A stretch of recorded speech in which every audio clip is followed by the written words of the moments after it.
नमस्कार दोस्तों, आनंद study online channel में आप लोग का फिर से एक बार स्वागत है। ये ऑफिशियल नोटिस है जो कि बिहार डीएलएड के लिए है। तो जितने भी लोग बिहार डीएलएड करने वाले हैं 2025 में, आप लोग के लिए फॉर्म निकाल दिया गया है, जिसका आवेदन तिथि जो है 11 जनवरी 2025 से लेकर के 22 जनवरी 2025 तक भरा जाएगा। सबसे बड़ा सवाल है कि इसमें फॉर्म भरना है, लेकिन कैसे भरना है, ऑफिशियल क्या कहा गया है, किस चीज़ का आपको ध्यान रखना है, सरकार कैसे बोल रही है आपको फॉर्म भरने के लिए। आइए इस सभी चीज़ों को हम लोग जानते हैं। सावधानी से इस वीडियो को देखिएगा, आराम से आपको हम समझा देंगे कि क्या क्या गलती आपको नहीं करना। देखिए, ऑनलाइन परीक्षा आवेदन पत्र भरने की विधि एवं परीक्षा आवेदन पत्र समिति की वेबसाइट पर अपलोड करने का तरीका निम्नवत है। मतलब यहाँ बताया गया है कि फॉर्म कैसे भरना है। आप खुद से भी भरिएगा, इसी प्रोसेस को आपको फॉलो करना है। आप जाके साइबर कैफे में भरवाते हैं, फिर भी इसी प्रोसेस को फॉलो करना है। वेबसाइट आपका हो जाएगा http://www.dledbihar.com पे आप जाके इस वेबसाइट पे जाकर के आप फॉर्म को भर सकते हैं। ठीक है, इसका हम लिंक दे देंगे डिस्क्रिप्शन कमेंट बॉक्स में। बाकी देखेंगे ये जो आपका आवेदन का जो प्रक्रिया है दोस्तों, ये 3 चरण में पूरा होगा। सबसे पहला चरण होगा पंजीकरण, यानी कि रजिस्ट्रेशन आपको करना पड़ेगा अगर नए छात्र हैं तो। फॉर्म भरना पड़ेगा दूसरा, मतलब वहाँ पे एजुकेशनल क्वालिफिकेशन, नेम, एड्रेस वगैरह डालना पड़ेगा। और तीसरा जो होगा वो आपका परीक्षा शुल्क का भुगतान करना पड़ेगा। ठीक है, तो ये 3 स्टेप में आपका बिहार डीएलएड एंट्रेंस एग्जाम का फॉर्म भरा जाएगा। तो सबसे पहला स्टेप जो है पंजीकरण का होगा। तो आप पहले क्या करेंगे, इस लिंक पे जाएंगे। ठीक है, यहाँ पे जो था बिहार dledbihar.com पे जाएंगे तो वहाँ पे आपको खुल जाएगा। सबसे पहले पंजीकरण यानी कि आप रजिस्ट्रेशन करेंगे। प्रथम बार में अभ्यर्थी रजिस्टर न्यू कैंडिडेट पर क्लिक करें, तत्पश्चात इनिशियल रजिस्ट्रेशन का पेज खुलेगा। ध्यान रखिएगा, उस पेज पर अभ्यर्थी का नाम, ईमेल, मोबाइल नंबर तथा पासवर्ड अंकित कर रजिस्टर बटन पर क्लिक करेंगे, है ना। नया तरह से अपना पासवर्ड सेट करके वहाँ पर रजिस्टर करेंगे। आवेदक को रजिस्टर बटन पर क्लिक करने से पहले सावधानी पूर्वक भरे गए विवरण की जांच करनी होगी। एक बार देख लीजिएगा क्या भरे हैं क्या नहीं भरे हैं, क्योंकि इसके बाद के चरण में आवेदन में परिवर्तन करने की अनुमति नहीं होगी। मतलब इसके बाद जब आप पहुँचेंगे दूसरे पॉइंट पे, मतलब आवेदन पत्र को जब भरना शुरू करेंगे तो ये पहले वाले में आप एडिट नहीं कर पाएंगे। ठीक है, इसीलिए अच्छा से देख करके किसी भी चीज़ में आगे बढ़िएगा। रजिस्टर करने के पश्चात आपके पंजीकृत यानी रजिस्ट्रेशन मोबाइल नंबर SMS के माध्यम से एक OTP भेजा जाएगा। आपका जो भी चालू मोबाइल नंबर है जो कि आपके पास रहता है, उस पर एक OTP जाएगा जहां मोबाइल नंबर आप देंगे। ठीक है, जिसका उपयोग करते हुए ऑनलाइन पंजीकरण का कार्य संपन्न करेंगे। मतलब कि रजिस्ट्रेशन आपका पूरा हो जाएगा, OTP वहाँ पे डाल देंगे तब। इसके पश्चात आवेदन पत्र भरने के लिए लॉगिन कर सकेंगे। ठीक है, लॉगिन करने के लिए आगे क्या करना पड़ेगा, देखिए आवेदन पत्र को भरना पड़ेगा। अब उसके बाद पोर्टल के मुख्य पेज पर लॉगिन करने पर आवेदन पत्र का पेज खुलेगा। ठीक है, पोर्टल के मुख्य पेज पर लॉगिन करने पर आवेदन पत्र का पेज खुलेगा। उस पेज पर अभ्यर्थी अपना व्यक्तिगत शैक्षणिक प्रशैक्षणिक विवरण को भरेंगे। मतलब आपका जो व्यक्तिगत शैक्षणिक योग्यता है, आप जो इंटर किए हैं, है ना, आप 10th किए हैं, उसका कुछ मांगा जाएगा डाटा, वो सब आप भरेंगे, है ना, व्यक्तिगत। और अपना नाम, पता, फादर्स नेम, एड्रेस वगैरह, है ना, मोबाइल नंबर, ये सब भर दिए ये सब। उसके बाद अपना फ़ोटो और हस्ताक्षर अपलोड करेंगे। ठीक है, अब इसके लिए भी थोड़ा सा क्राइटेरिया है, कितने KB से लेकर कितना KB तक, वो खुद से करेंगे तो आपको हम अच्छे से बता देंगे। अगर साइबर कैफ़े में जाके करते हैं फॉर्म अप्लाई तो वो खुद भी कर देगा। फोटो हस्ताक्षर अपलोड करेंगे। अभ्यर्थी अपने आवेदन पत्र में दी गई सभी प्रविष्टियों को भरने के उपरांत सेव बटन पर क्लिक करेंगे। तत्पश्चात प्रीव्यू बटन पर क्लिक करके आवेदन पत्र में अंकित सभी प्रविष्टियों की सतर्कतापूर्वक जांच करेंगे। यानी कि एक बार प्रीव्यू बटन पर क्लिक करिएगा और जो आप भरे हैं वो एक बार दिखेगा, उसको फिर से चेक करिएगा कि कहीं गलती तो नहीं भरा गया है, आगे चल के दिक्कत ना हो।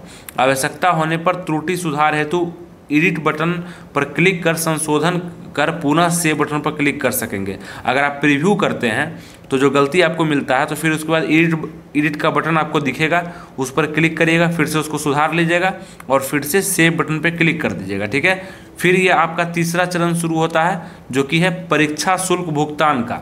अब ये दूसरा चरण जो आपका था आवेदन पत्र में, यहीं पर आपका 10th का 12th का जो मार्कशीट होगा वो अपलोड करना होगा। आपका सिग्नेचर हो गया, आपका फ़ोटो हो गया, है ना, आधार कार्ड नंबर, ये सब चीज़ आपको देना पड़ेगा। वो सब करके जब आप सबमिट करेंगे तो एक बार ज़रूर चेक कर लीजिएगा कि आप सही किए कि नहीं किए। ठीक है, नहीं तो गलती होने पर दिक्कत होता है। परीक्षा शुल्क भुगतान करने की प्रक्रिया तीसरे नंबर की है। ठीक है, अभ्यर्थी अपने आवेदन पत्र को भरने के उपरांत उसके बाद जैसे आप भर लिए आवेदन पत्र, परीक्षा शुल्क भुगतान हेतु पे बटन पर क्लिक करेंगे जो आवेदन पत्र के निचले भाग में उपलब्ध होगा। ठीक है, परीक्षा शुल्क की राशि debit card, credit card, card number, net banking, UPI के माध्यम से भुगतान करने की अनुमति होगी। इस माध्यम मतलब ऑनलाइन ही आप पेमेंट कर सकते हैं और ऑनलाइन ही आपको फॉर्म भी भरना पड़ेगा, ऑफलाइन नहीं भर सकते हैं। इसके अलावे अन्य कोई माध्यम से परीक्षा शुल्क का भुगतान स्वीकार नहीं होगा और नहीं होगा तो आप फॉर्म ही नहीं भर पाएंगे। तो परीक्षा शुल्क कितना लगता है? 960 रुपया है और 760 रुपया है अलग अलग कैटेगरी के लिए। ठीक है, यहाँ बताया गया है अपलोड रंगीन फ़ोटो जो है आपको ऐसे करना है ना। फोटोग्राफ का जो स्कैन किया हुआ साइज होना चाहिए 20 KB से लेकर 100 KB के बीच में होना चाहिए। आयाम आपका ये होना चाहिए। ठीक है, बाकी हस्ताक्षर का 10 KB से लेकर 50 KB के बीच में होना चाहिए। रंगीन फोटोग्राफ जो होना चाहिए आपका रिसेंटली होना चाहिए, यानी कि 6 महीना के अंदर भी आपका है तो आप डाल सकते हैं। ज़्यादा बदलाव अगर नहीं है तो 1 साल का भी चलेगा। बैकग्राउंड सफ़ेद रखिएगा, फ़ोटो का ध्यान रखिएगा और हल्का रंग का होना चाहिए, मतलब हल्का ब्लू रंग भी रखिएगा तो हो जाएगा। ठीक है, लेकिन बैकग्राउंड सफ़ेद रखिएगा तो ज़्यादा अच्छा है, साफ बोल दिया गया है। कैमरे के सामने खींचा हुआ होना चाहिए। अभ्यर्थी की आंखें, चेहरा स्पष्ट रूप से दिखना चाहिए।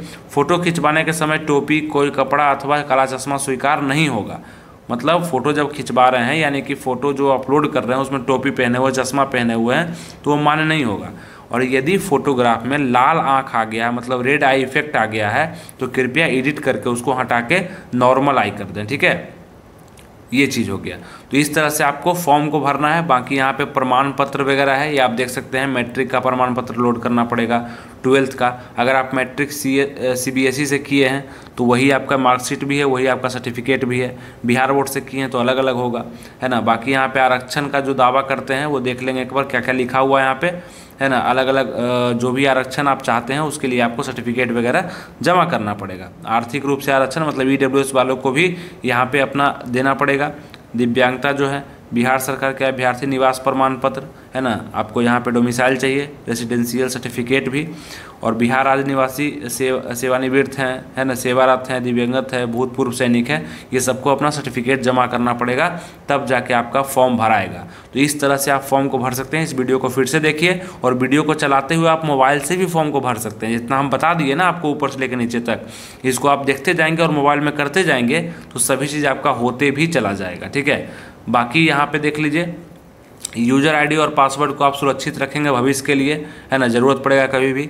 ये आपका वेबसाइट हो जाएगा DLEDbihar.com पे आप जाके इस फॉर्म को भर सकते हैं। ठीक है, ऑनलाइन परीक्षा आवेदन पत्र स्वयं के द्वारा भरा जाना चाहिए बोला गया है, लेकिन साइबर कैफे से भी आप भर सकते हैं। बाकी केवल घोषणा पत्र और आवेदन पत्र पर हस्ताक्षर के लिए, ठीक है, यहाँ पे ये भी ध्यान रखेंगे। बाकी यहाँ पे और भी चीज़ें हैं जो कि आप खुद भी पढ़ सकते हैं। तो परीक्षा शुल्क आपको बताए थे 960 रुपया, 760 रुपया है। ठीक है, किसके किसके लिए? जनरल के लिए, EWS के लिए और OBC कैंडिडेट के लिए। SC ST और दिव्यांग के लिए 760 रुपया दिया गया। ठीक है, ये आपको हम पहले भी बता चुके हैं। तो इस तरह से आप फॉर्म को भर लेंगे अच्छे से और तैयारी करने में लग जाएंगे। हमारा क्लास भी है, आपको पता होगा, शिक्षा पथ एप्लीकेशन पे क्लास चलता है। अगर क्लास करना चाहते हैं आप अच्छे से, मतलब बहुत कम मेहनत में, हमारा मेहनत होगा, बस आपका थोड़ा सहयोग होगा, तो आप अच्छे सरकारी कॉलेज चाह सकते हैं तो नीचे लिंक दिया गया एप्लीकेशन का, शिक्षा पथ का, उसको आप डाउनलोड कर लीजिए। ठीक है, उसी में क्लास आपको मिल जाएगा बिहार DLED 2025 टारगेट बैच के नाम से, उसको ज्वाइन कर लीजिए। मात्र 399 रुपये फ़ी है। बहुत सारे लोग जुड़ चुके हैं। अगर आप भी सरकारी कॉलेज चाहते हैं तो जुड़ सकते हैं और तैयारी बेहतरीन कर सकते हैं। ठीक है, बाकी कोई डाउट है तो ये आपको कॉन्टैक्ट नंबर दिख रहा है, इस पर व्हाट्सएप मैसेज करिए, सभी डाउट्स आपका पूरा किया जाएगा। और इंक्वायरी नंबर भी यही है, इस पर आप पूछ सकते हैं कि कैसे वहाँ पे एडमिशन लेना है, क्या मिलेगा नहीं मिलेगा, कैसे होगा। ठीक है, एग्ज़ाम से पहले आपको तैयार करा दिया जाएगा DLED एग्ज़ाम के लिए। चलिए, उम्मीद करते हैं आपको समझ में आ चुका होगा। अगर आप लोग का कमेंट्स आएगा तो इस पूरे नोटिफिकेशन को हम पढ़ करके बताएंगे कि इंपॉर्टेंट क्या क्या बात यहाँ पे लिखा गया है। अगर आपका कमेंट्स आएगा तब कमेंट जरूर करिएगा और हमारे टेलीग्राम चैनल से जुड़ करके रहिएगा। वहाँ पे फ्री में टेलीग्राम चैनल है, वहाँ भी अपडेट हम देते रहते हैं वैकेंसी संबंधित, नोटिफिकेशन संबंधित। ठीक है, उसको ज्वाइन कर लीजिएगा। आनंद स्टडी ऑनलाइन नाम से होगा, सर्च करके भी आप ज्वाइन कर सकते हैं उसको। ठीक है, टेलीग्राम पे जाकर सर्च कर लीजिएगा। मिलेंगे आपसे नेक्स्ट वीडियो में, ध्यान रखिएगा। थैंक यू, जय हिंद।